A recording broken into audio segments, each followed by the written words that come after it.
This episode is brought to you by the Disney Plus Hulu Max bundle with plans starting at just $16.99 a month. Stream the latest seasons of The Last of Us on Max, Andor on Disney Plus, and the final season of The Handmaid's Tale on Hulu. All of these and more streaming soon. Terms apply.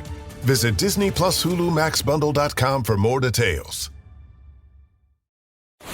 This is the Long Island Report on 107.1 WLIR. Using common sense, talking Long Island issues. Now, here are your hosts, Judge Richard Weinberg and Suffolk County Republican Committee Chairman Jesse Garcia. This is the Long Island Report. I'm Judge Richard Weinberg. With me is my good friend and esteemed colleague, Jesse Garcia. Jesse is the vice chair of the state Republican Party and is the chair of the Suffolk County Republican Party. Jesse, this has been some weeks. So much news is breaking. I think we have to begin with this horrible storm that's hit the state of Florida with the loss of life, destruction of property, people being homeless. We have to extend our thoughts and prayers to those people in Florida and the other states that are being impacted. Absolutely. I mean, everyone that's been impacted by Hurricane Ian has, I know, all of our thoughts and prayers. And I know that there are individuals in Suffolk County and Long Island and throughout the state, and I'm sure throughout the country, though I haven't seen it, that are gathering, the perishable supplies, the non-perishable supplies, that's needed to help these families and these businesses down in the areas impacted by Hurricane Ian, and of course before that, Puerto Rico. It's the devastation was remarkable. This is one of the worst storms ever, isn't it? It is. And what part of the issue is that the state was fully mobilized. Everything was prepared for this storm. The issue was it's Mother Nature. And this was a situation where this very powerful Category 4, and I think at times it tipped at Category 5 storm, traveled very slowly through the inland, which created this damage. And we've seen, homes, cars, property, businesses, schools, everything destroyed. And we've seen, recently reconstructed and new infrastructure impacted as well. It's going to take some time for, Florida and the southern region of Ian's path, those states and those people to get back on their feet. But, this is a tragedy that hopefully will unite Americans. I know that the average American will be united and want to run towards helping them. I just hope that, we don't get caught up in the squabbles of politics on this, That's a good point. That's a very good point, because I just read this article in Friday's Wall Street Journal, and they were talking about how storms become a barometer of people's political fortunes, and how mayors and governors, or presidents, and how they respond to a storm will then be translated into the political polling. Did they do a good job? Did they do a bad job? How were they effective? How they're ineffective? And the net is people rate everything in terms of the politics. And I happen to think that your point is exactly the right one. We should be unified. We shouldn't be saying, well, DeSantis did this and he didn't do that, or years ago, Chris Christie, when he had the storm when he was governor of New Jersey, he did this but he didn't do that, or he gave Obama a hug because Obama came by and gave some federal money and support. Let's get over that stuff and say we're all Americans. This is our country. We love it dearly. We're fellow citizens. We're fellow human beings. Let's just try to help each other. So your point is very well taken, Jesse. And we've seen this before. We spoke just, we're in a little bit of still in the shadow of 9/11 and the 21st anniversary of that tragedy. And we saw that happen. America came together. $20 billion was debated and moved forward for recovery of New York City and the New York economy and of course, the tri-state area. And, was there some policy differences to make sure the money was going to the right places? Yes. That's okay to have a debate to make sure the money gets where it needs to be. But we don't need to point fingers and this and that and here and there. Right now, the first order of business, let's help these people. Let's help these people. If there was a breakdown in the federal operations or preparations or state preparations, there's times where we can do that. We're dealing with that right now here in Suffolk County. There is a hack that's going on 3 weeks now that has slowed a black cat or some hacker has taken over the systems. But the county of Suffolk is first remediating. But, the Suffolk County legislature and the Republican majority will be at the proper time be asking the pertinent questions. How did we get here? Where did the money go that we spent to secure our facilities? Was it done properly? And, and where do we prevent this from happening again? I mean, in Suffolk County, for the last 16 years, we've had one-party rule with Democrats running the county executive's office and a Democrat running the legislature. Certainly, they should be held accountable for this breach, and they should be held accountable and explain how this occurred and how millions of dollars were spent. But there's a time for that. But right now, it's let's get titles. Let's get titles and deed. Let's get the mortgage. People be able to do their closings. Let's get back to doing services, and that's what the Republican majority I know is focusing on. Let's get the systems up and running. That's the type of government we need.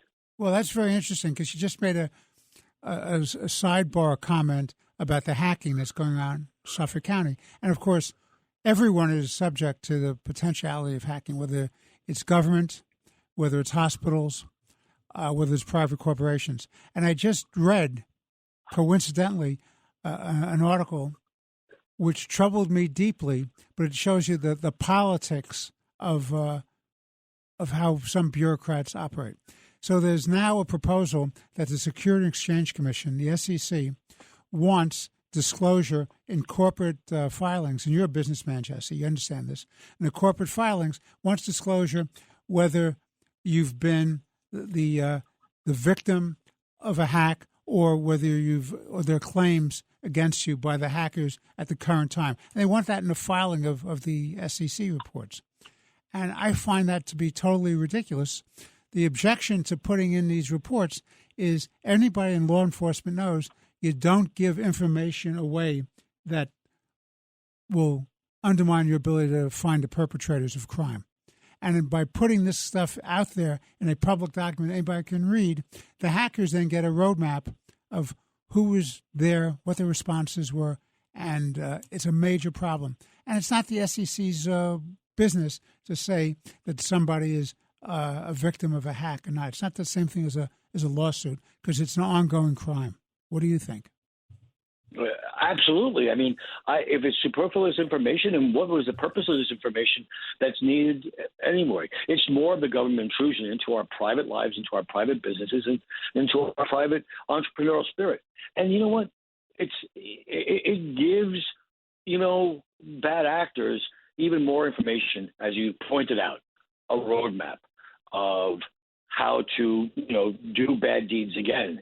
The government should stay in its lane. It should just be there to provide the services it's required to provide, public safety, assistance when it's needed, storm preparedness, storm recovery. Those instances, just speaking of a few, and whatnot, education, and leave the other issues to the private sector where it belongs. I mean, I don't understand the benefit of that information except to be utilized against those entities that are filing those disclosures. Well, that's very interesting. I had a very interesting day this past Thursday. In the morning, we had meetings with Mayor Suarez of Miami. That was a breakfast meeting. Then I had a lunch meeting with the former Attorney General of the United States, William Barr.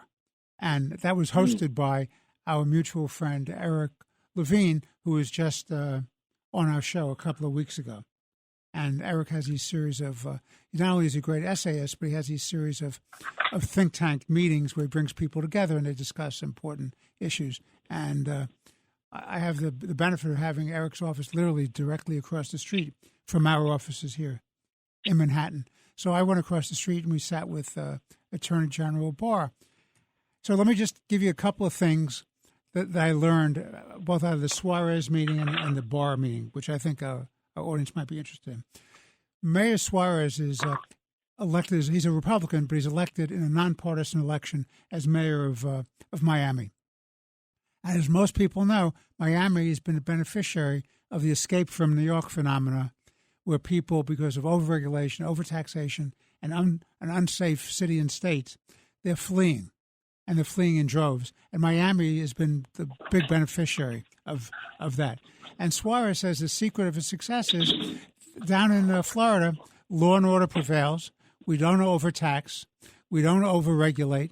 We welcome entrepreneurialism, and we don't believe that government should be involved in all aspects of our lives. And for every problem there may be out there, that there is a government, or there should be a government solution. So that's what Suarez said. So then I go after that breakfast, and by the way, I do work in between these meetings. But after that, I go across the street, and there's Attorney General Barr. And I'll give you more depth about what Barr said on other issues later on in the show. But Barr says follows: the great problem with people is his expectation, if there's a problem, that the immediate response has to be a governmental response, and if they have a solution that's effective and efficient and will solve the problem.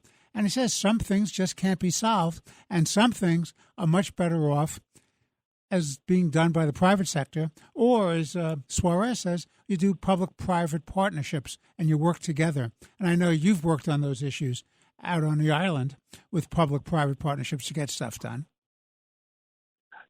Yeah, there is no better tool or anything in your toolbox that a government may have than public-private partnerships. You know, the scariest things that I've ever heard is, you know, I'm from the federal government and I'm here to help. That's Ronald Reagan, right? That's great. I love that. Exactly.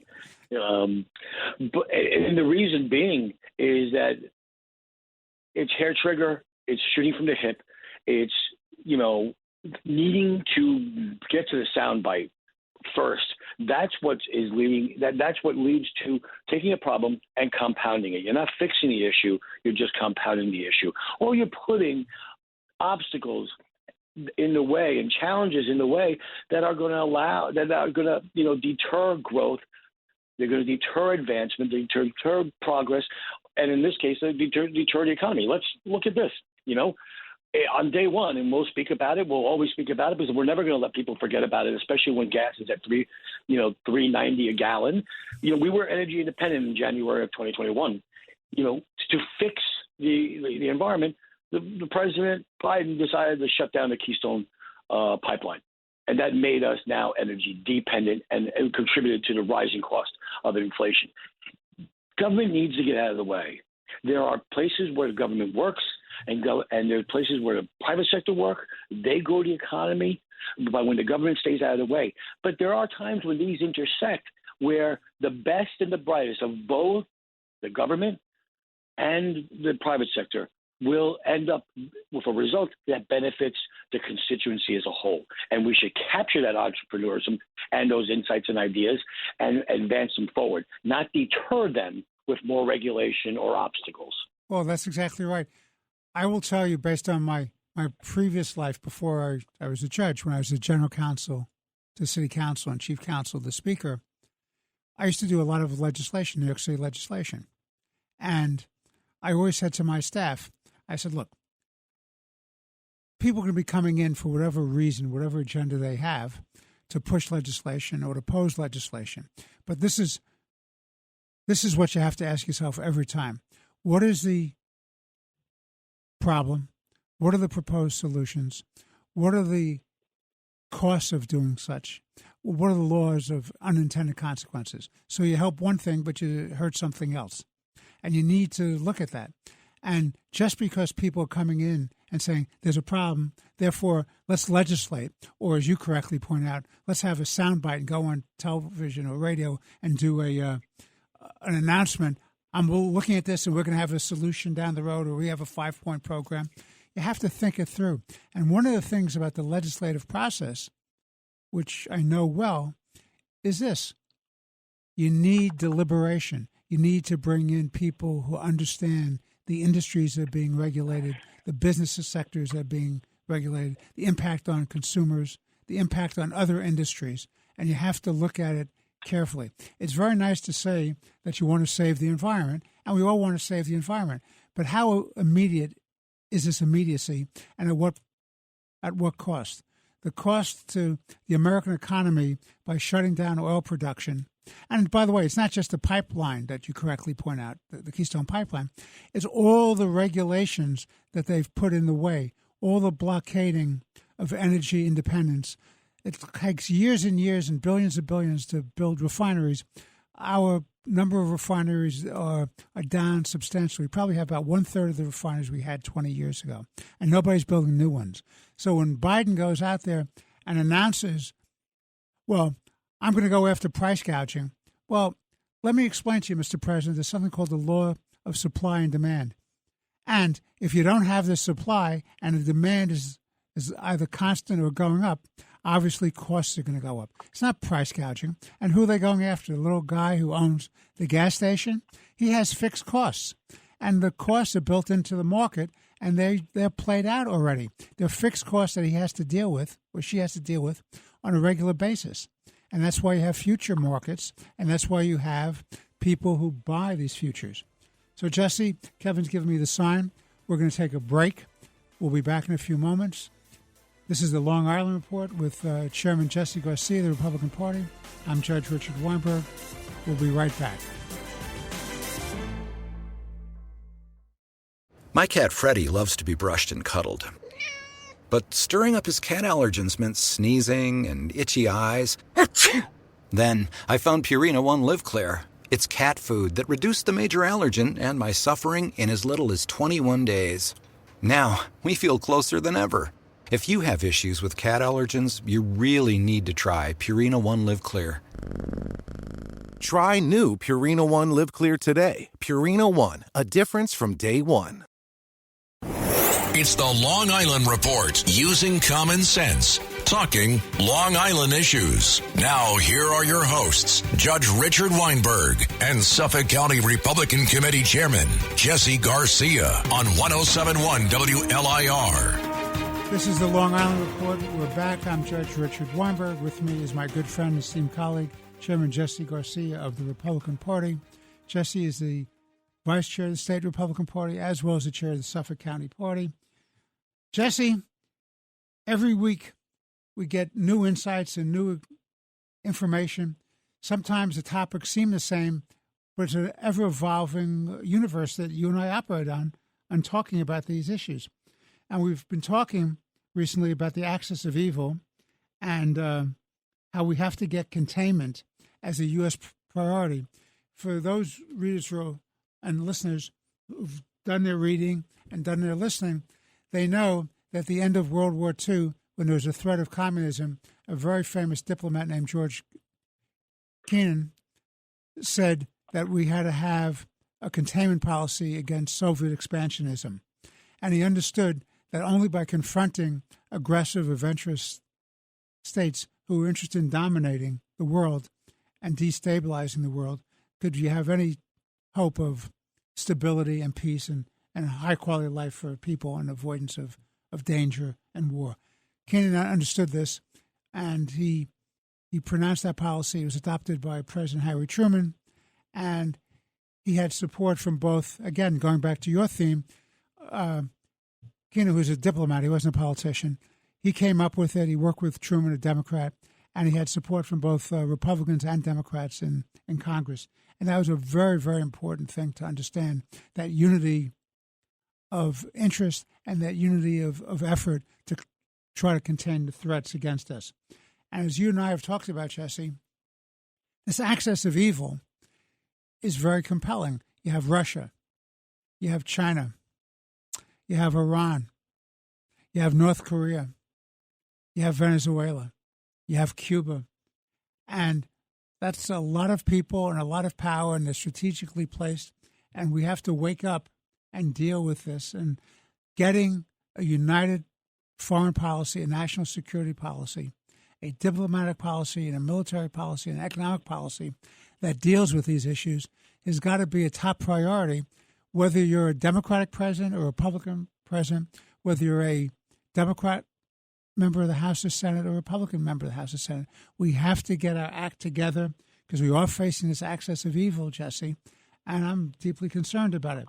So let me tell you a couple of things that are recent developments.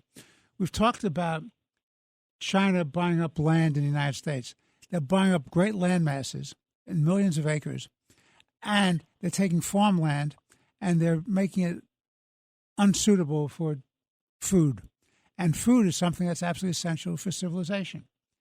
But even more importantly than the fact that they're taking food off the table because there's farmland, they're placing them near strategic places, near military bases.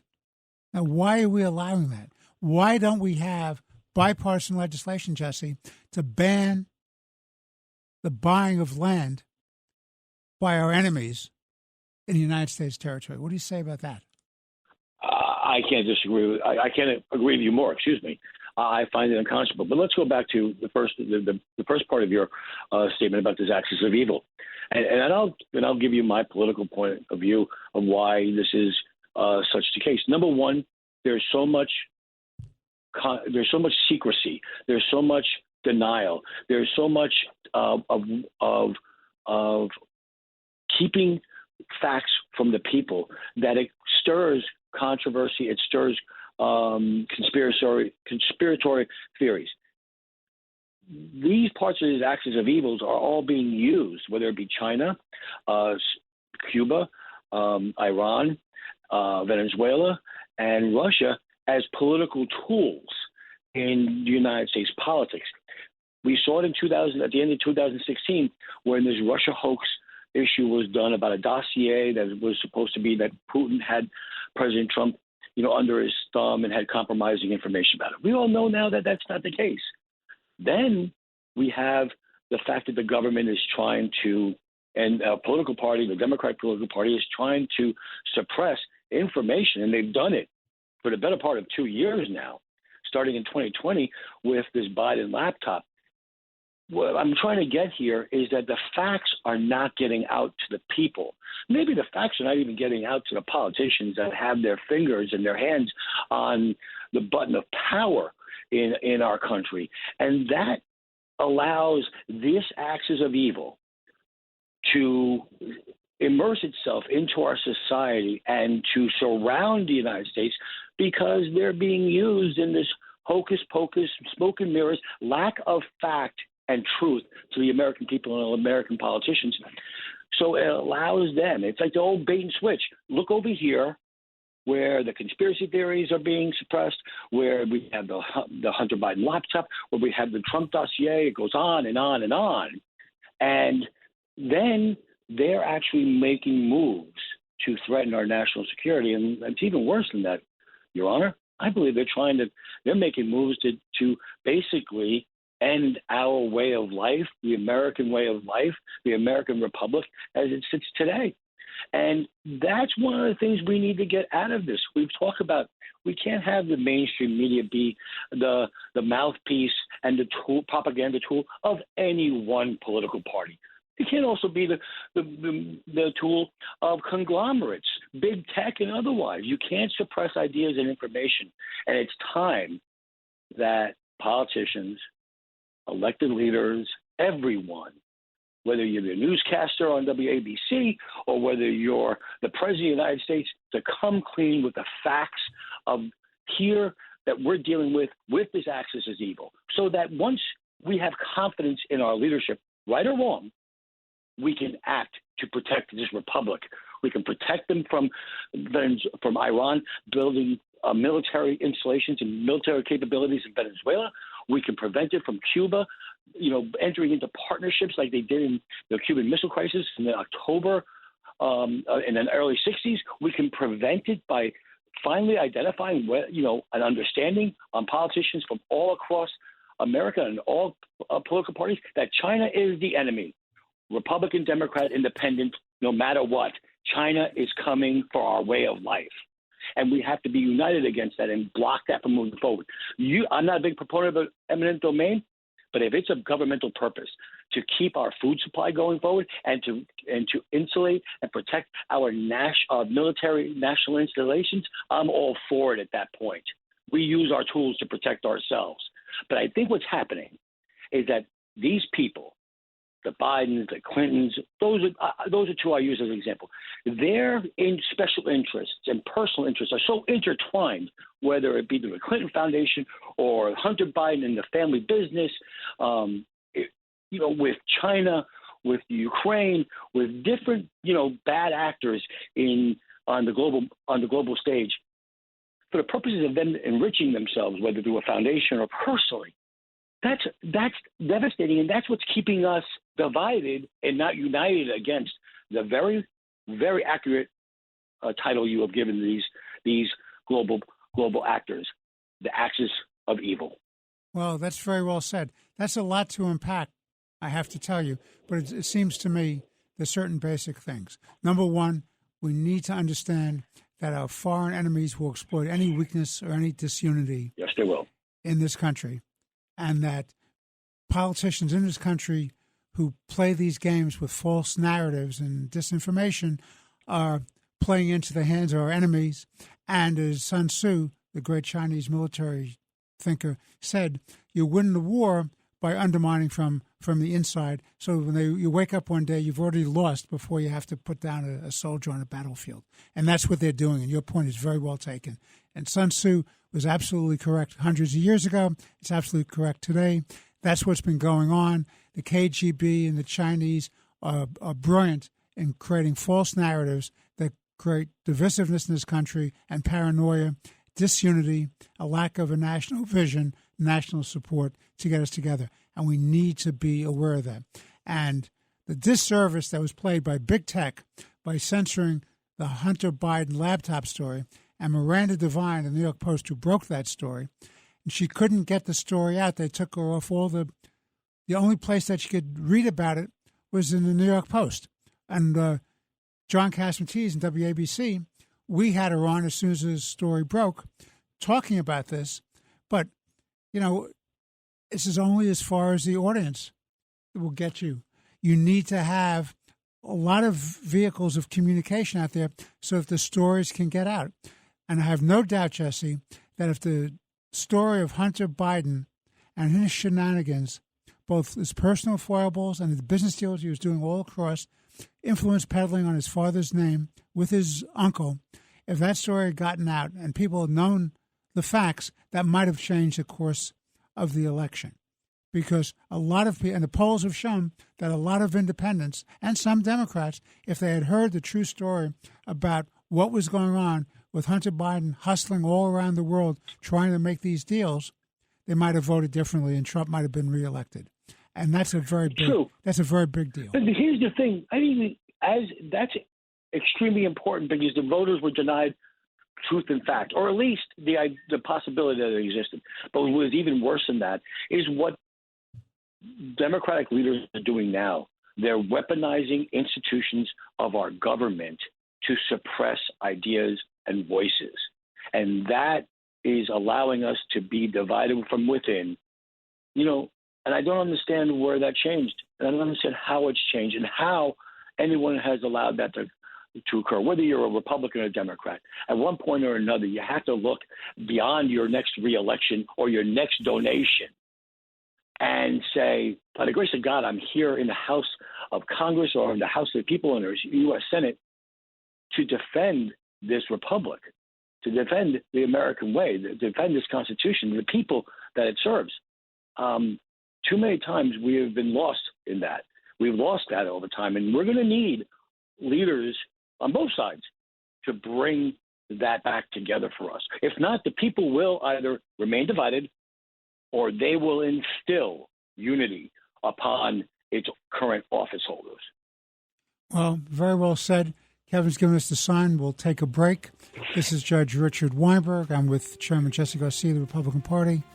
We'll be back in a few moments with our third segment of the Long Island Report. Thank you for listening.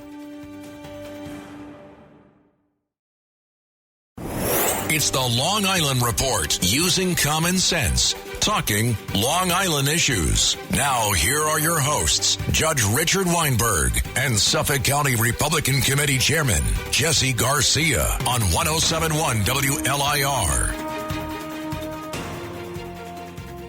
This is the Long Island Report. We're back. This is Judge Richard Weinberg. With me is my esteemed colleague, good friend, Jesse Garcia, who's the chair of the Suffolk County Republican Party and the vice chair of the state Republican Party. So, Jesse, you know, Putin's war against the Ukraine is escalating. You know, depending on which reports you see on the TV or you read in the newspapers, you listen to on radio, there's been great strides made by the Ukrainians in getting back territory. And that's good news. And they're pushing the Russians back. And that's very helpful. And on Cats Night the other night, we had General Jack Keane, who's a former vice chair of the Joint Chiefs of Staff for the Army, and a remarkable gentleman. And he said, now is the time, now more than ever, according to General Keane, that we have to bolster up the Ukraine, get them long-range artillery, get them all kinds of equipment that they need. Think about broadening the kinds of equipment we give them and supplies. And I think General Keene's right. We cannot allow this war of aggression to stand. We cannot allow Putin to gain territory and to shake down the Ukrainians, because that, as you've correctly pointed out many times, that becomes then the roadmap for shaking down other countries by adventurism and domination. I mean, China's going after Hong Kong. They absorbed it. Hong Kong is no longer the Hong Kong I was there years ago when it was still under the auspices of the British. And they made a commitment. It was supposed to be a fair democratic government. And they totally took it over, and they subsumed it under China, and they took away democracy, and they intimidate the folks there. Where there's censorship, there's no freedom of speech, there's no real elections. The economy is starting to be hurt, but yet they want it. And now China's ugly eye is now looking at Taiwan, as, again, you've correctly pointed out. Taiwan could be the next staging area for this kind of demonic hegemony by evil actors, because they're looking at the Ukraine as a roadmap. What say you? Excuse me. Absolutely. You've said it, everyone that we've talked to has said it on this radio program over this last several months. While China is learning, everyone else is losing. But fortunately, the Ukrainians are moving forward and taking back their territory. They've demonstrated the leadership, the strength, the pride that has led them to single-handedly be at this place. Now, we should learn. General Keane is correct. We should learn from our most recent mistake. We're talking about like January of this year. The United States, its partners in the European Union, NATO should have armed immediately Ukraine in preparation of this incursion by the Russians. We did not. We were slow. We finally got the supply chains of military hardware that was required for this to take place. We were slow to the game. Let's not be slow to the closing number of this dance. Let's bring this dance to an end, hopefully, with Russia going back to its borders and the Ukraine fully restored to its territory. Let's give these people, and remember, they're purchasing these armaments, so it's not like we're giving it for free all the time. Let's give them this package so that they can defend us, because the only losers here are America, the European Union, the United States, NATO, and freedom-loving countries, because China is learning. It's watching. It's now going to take the mistakes made by Russia and the steps taken by NATO, European Union, United States. They're going to learn what they've done, and they're going to do it better than Russia. Well, and we have to begin that process of stopping that. Very well said. But let me tell you what's troubling about what's going on in Russia now. On Friday, Putin, with grand ceremony, announced the annexation of some of the contested territories. Some of those territories, by the way, have been reclaimed and now under the control of the Ukrainian government. So even in those places that are annexing, that they had control over for a while, good portions of that property is now back where it belongs, in the hands of the Ukrainian government. But they're annexing it. Now, why do you think they're annexing it? because Russia's made these grand pronouncements. This is now Russian territory. If it's Russian territory, any hostile act against that territory by the Ukrainians or by U.S. or NATO, European Union, other allies to bolster the Ukrainians in getting more of that territory or challenging that annexation, that will be declared by Putin and the Russian government as an act of war against Russia. And therefore, all bets are off, including the use of nuclear weapons. That's what Putin has said. And that's very dangerous and reckless talk from Putin about the use of nuclear weapons. Nobody wins in a nuclear war. Next, what a coincidence that all of a sudden the Nord Stream pipeline has had 4 different major leaks. Why do you think that's happening? Well, Putin said, we had nothing to do with it. The Russian government said, we had nothing to do with it. But the way they've been hit and the countries that are affected, whether it's Denmark or Norway or Finland, Sweden, looking at that, they said, these are not accidental leaks. These are sabotage leaks. Now, they don't have the evidence yet to make a formal accusation that the Russians are doing it, but it goes hand in parcel with Russia's threat not only to use food and as a weapon, which he's been doing, but he's also been trying to use freezing the Europeans in the coming winter months to try to get them to ratify what he wants, which is the land grab, a territorial acquisition in the Ukraine. So there are no coincidences here. All of a sudden, there's this leakage in the pipe 4 different times, and it hasn't happened previously. Very dangerous, very suspicious, very, very troubling. What say you? Very simple. I don't believe in coincidences. I believe in deception. I believe in sleight of hand. I believe in liars. I know they're out there, and all of those character traits are that of Putin and Russia. That's how they operate. That's how they calculate themselves. That's how they conduct themselves. That's that's what they are. There is no way that we should believe that they're not using economic tools to try and squeeze the European Union, European countries, or any other countries. And we need to take the next steps of this. This is why when we were talking about these untested, unscientific Green New Deals, and we'll get into that in the next segment, I'm sure, that Europe and Germany specifically has had to refire its coal plants, refire its fossil fuel facilities, because they've tried to lead the world in green energy that was not tested and unscientific, and now they're paying the problems with that issue because they were dependent on oil and natural and energy from Russia. Yeah, Trump, to his credit, warned the Germans and the French about this. To his credit. See, that's the interesting thing about Donald Trump, I have to say. Trump was a very interesting president. On the one hand, and it's a funny thing for me to say, because he did get himself elected to the presidency, and he did make himself a billionaire. But as I've said to you before, he has an unfortunate personality. But in terms of policy, issue after issue, he had exactly right. And warning the Europeans that their dependency on Russia for energy meant that they were no longer energy independent, they were energy dependent, and they were unilaterally disarming.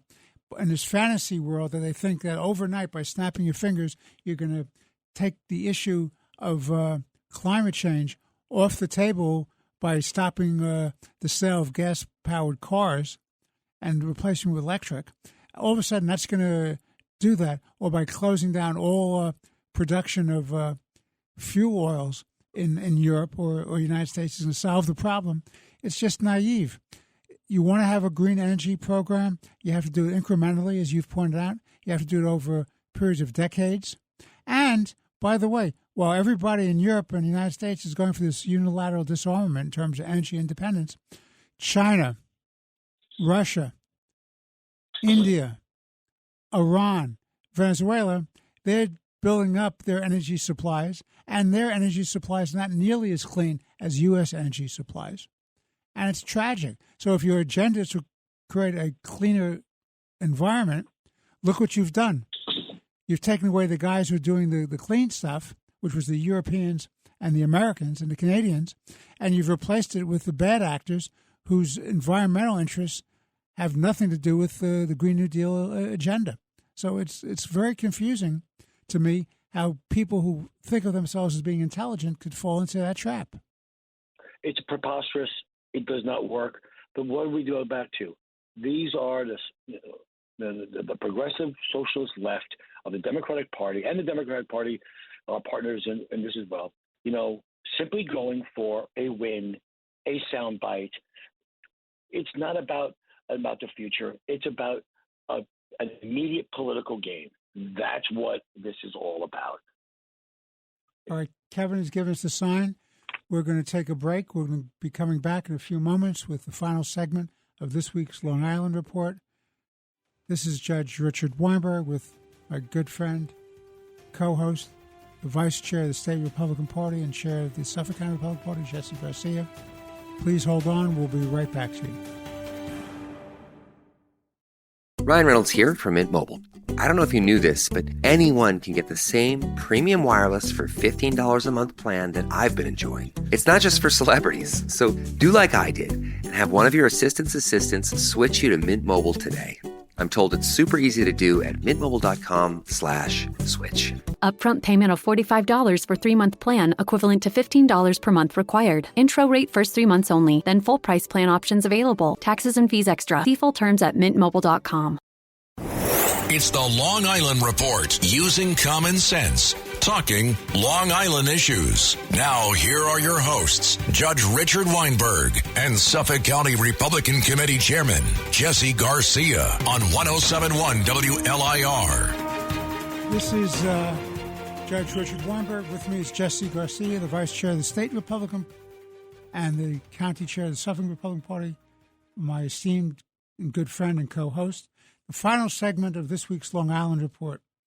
So these are the issues I'd like to touch upon in this final segment, Jesse.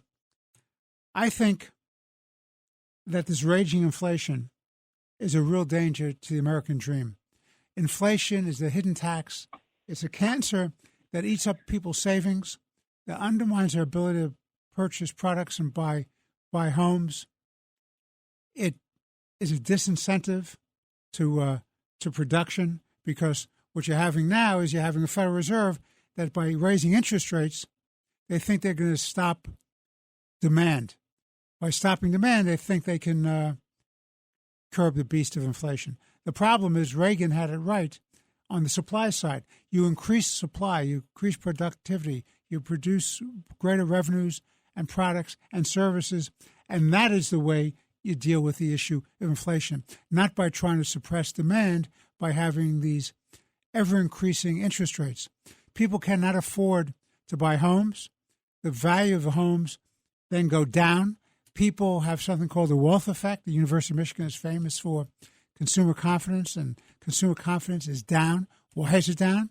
Because if you look at your 401k, your deferred comp, your college savings program, your investment accounts, you see that at the minimum, most of these accounts are down in excess of 20% in the last year and a half under the Biden administration. So Ronald Reagan said it best, Jesse, when he was running against Jimmy Carter. He said, are you better off today than you were 4 years ago?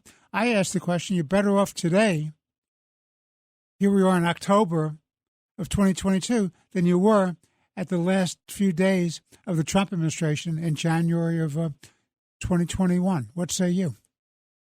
I completely agree. And, this on Saturday, we're going to have, the Republican conference leader, McCarthy of the House of Representatives here on Long Island campaigning with Nick Lota. And one of the things they're going to be talking about is their commitment to a America plan, which targets to fight inflation and to lower costs for the American people, because inflation is not a hidden tax. It's a direct tax on all people and taxpayers and small businesses, all families.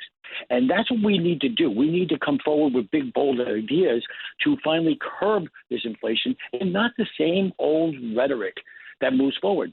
it's amazing that we will have to go back 30 years to Ronald Reagan and his policies that helped spur this economy in some way and retool it for a 21st century America so that we can make America affordable again for families, make it accountable to make our elected officials accountable to to American voters, and we have to make America strong again through protect our values and our way of life. So I think that what's important is that we need to, and I listen, I'm very partisan here, but as you said, are you better off than you were 2 years ago on January 19th of 2021? No, you're not. You're far worse. You're paying almost $5,000 more in costs for everyday goods. You're paying where people are thrilled. Think about this. Biden is championing that gas is at $3.90, $3.80 a gallon.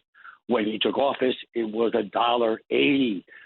This is the old, and it's down from the $5. And it's down from the $5. And the only reason, by the way, it's down from the $5 to the number it is now is because the demand is down because people are spending less, because the economy is slowing down.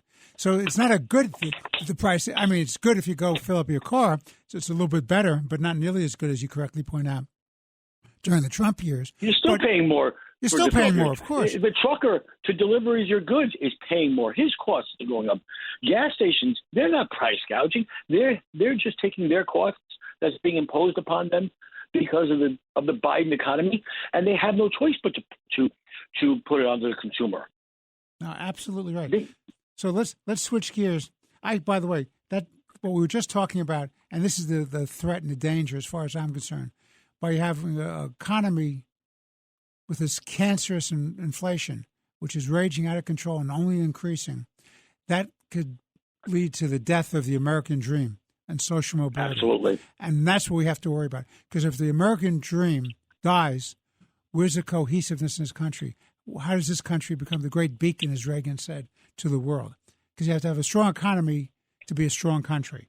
Now, let me tell you what, Columbus Day is coming up, and you have a senator who's a so-called Democratic socialist, a far lefty, named Ramos out of Queens.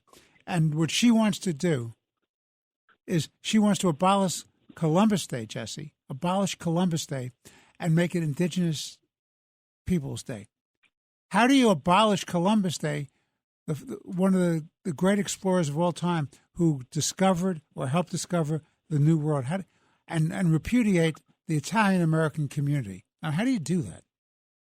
You don't do that, and it's not going to happen. And this is the same type of rhetoric that continues to divide people.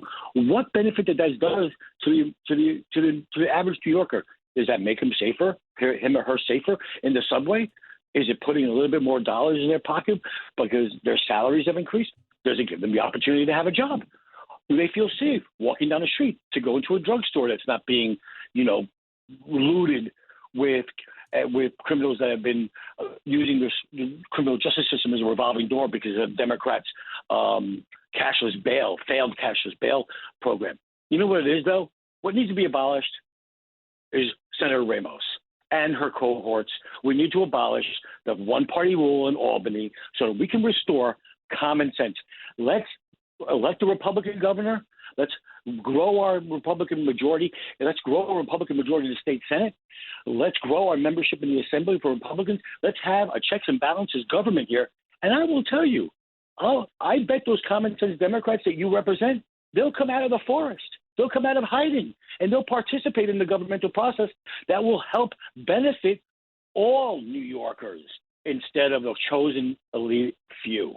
Well, Jesse, I've said this before, and I'll say it again, and it's my nightmare. One-party rule in New York will lead to the disaster of the undoing of the great Empire State. And if you need an example of where one-party rule, especially from left-wing ideologues, is destroying a great state, you don't have to look any farther than the state of California. It was California embodied the American dream the same way New York embodied the American dream. And they're fleeing in droves from California. They're fleeing in droves from New York.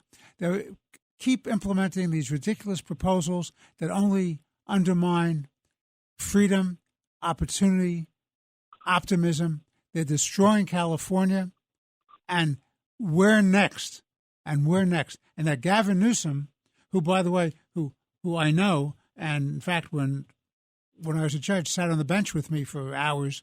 He was a perfectly charming, urbane, lovely guy on a personal level, but doesn't have a clue what you need to do to govern an effective state that has a strong economy and has freedom of opportunity for all, and not freedom to be censored and repressed when you're trying to go forward. The freedom to give to the censors has to be stopped. The freedom for the socialists to destroy our economy and our opportunities has to be stopped. That's not freedom. That's license. They do not have the right to destroy this great country. With that, Jesse, Kevin has given me the sign. I want to thank you once again for a very interesting show. I think our listeners have a lot to think about, but this is a show that's dedicated to dealing with the issues that confront all New Yorkers and our Long Island friends. We have elections coming up. This is a very important election year. The future of America and the future of this great state is on the line, and I hope they're thinking very hard about what they're doing. I know that I'm thinking very hard about what I'm doing when it comes to casting my vote as well. Jesse, we'll talk to you next week. I hope you and your family are safe and well, and I wish all our listeners good health and safety.